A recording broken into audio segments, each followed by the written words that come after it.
సింగరేణిపై ABN Radhakrishna విషపు రాతలు రాశారని మండిపడ్డారు తెలంగాణ డిప్యూటీ సీఎం మల్లు భట్టి విక్రమార్క. సింగరేణి ఆత్మ గౌరవం దెబ్బతినేలా కట్టుకథలు రాశారన్నారు. ఊహాజనిత కథనాలతో రాష్ట్ర ప్రభుత్వంపై అపవాదు మోపారన్నారు. కొందరు రాబందుల ప్రయోజనాల కోసమే రాధాకృష్ణ కథనాలు ప్రచురించారన్నారు. ఆయన రాధాకృష్ణ తొలి పలుకుల వెనుక ఎవరి ప్రయోజనాలున్నాయో తెలియాల్సిన అవసరం ఉందన్నారు భట్టి విక్రమార్క.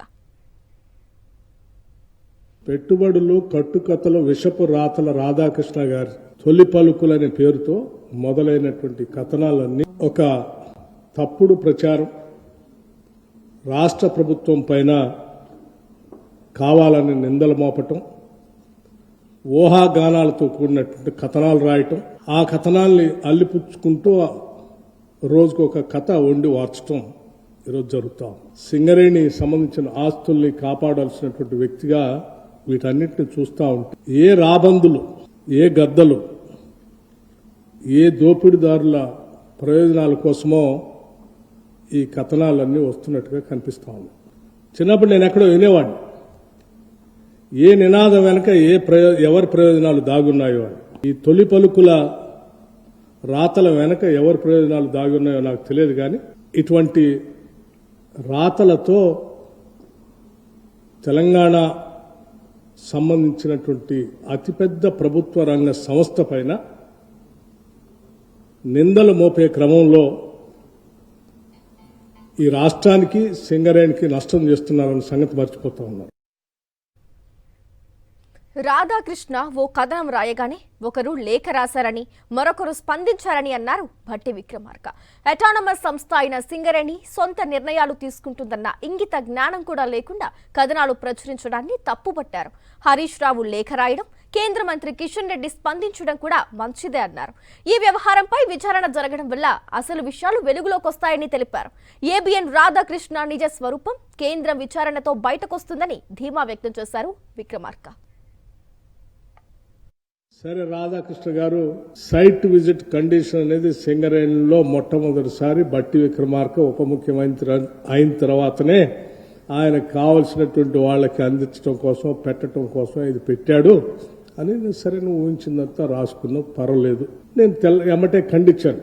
వాస్తవంగా ఇటువంటి టెండర్స్ కానీ, లేకపోతే వాటికి సంబంధించిన వ్యవహారాలు కానీ, రోజువారీ కార్యక్రమాలు కానీ ఏ ఒక్క నిర్ణయం పైన కానీ సంబంధిత మంత్రి దగ్గర రావు. అసలు ఒక ఫైలు రాదు, లేకపోతే నా దగ్గరకు వచ్చి నా నిర్ణయం కోసం కూడా రాదు.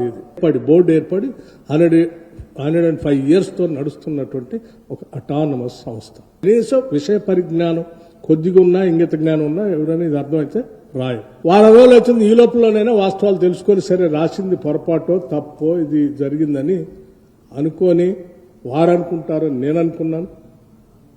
వారు రాసిన దాని మీద లేఖ రాసిన వాళ్ళు వాళ్ళకైనా సరే గతంలో అనేక సంవత్సరాలు మంత్రులుగా పనిచేశారు కాబట్టి వాళ్ళకైనా తెలుసు, వాళ్ళైనా మార్చుకుంటారనుకున్నాను.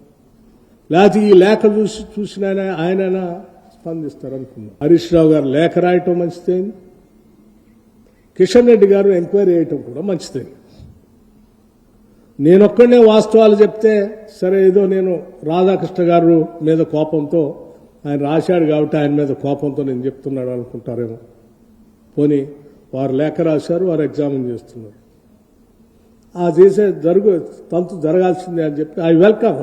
కేవలం కొద్దిమంది కొందరు వ్యక్తిగత ప్రయోజనాల కోసం రాష్ట్ర ఆస్తుల్ని ప్రభుత్వాలపై, వ్యక్తులపైన అడ్డగోలు ప్రచారం చేస్తూ బతికేసేటువంటి వ్యక్తుల వాస్తవ రూపాలు బయట రావాలి. పత్రికాధిపతి అని అడ్డగోలు వార్తలు రాస్తారంటే కుదరదని ఏబిఎన్ రాధాకృష్ణను హెచ్చరించారు తెలంగాణ డిప్యూటీ సీఎం భట్టి విక్రమార్క. తాను రాస్తే ఏదైనా నడుస్తుంది అనుకుంటే చూస్తూ ఊరుకోమన్నారు. రాధాకృష్ణ రాసినవి తప్పుడు కథనాలు అని వెంటనే ఒప్పుకోవాలన్నారు. ఏబిఎన్, ఆంధ్రజ్యోతి వాస్తవాలను మళ్లీ ప్రచురించాలని డిమాండ్ చేశారు భట్టి. అడ్డగోలుగా నేను అధిపతిని, నేను రాస్తే ఏదైనా నడుస్తుంది అని రాస్తానంటే కుదరదండి. వ్యక్తిగతంగా మన స్కోర్ ఏమైనా సెటిల్ చేసుకోవాలంటే ఎస్, డిప్యూటీ చీఫ్ మినిస్టర్గా నేను, ఓ పత్రికాధిపతిగా రాధాకృష్ణ గారు మన వ్యక్తిగతంగా స్కోర్ సెటిల్ చేసుకున్నాం. కానీ రాష్ట్ర ప్రజల ఆస్తులపైన ప్రజలకు రావాల్సినటువంటి తప్పుడు ప్రచారం చేయడం కరెక్ట్ కాదు.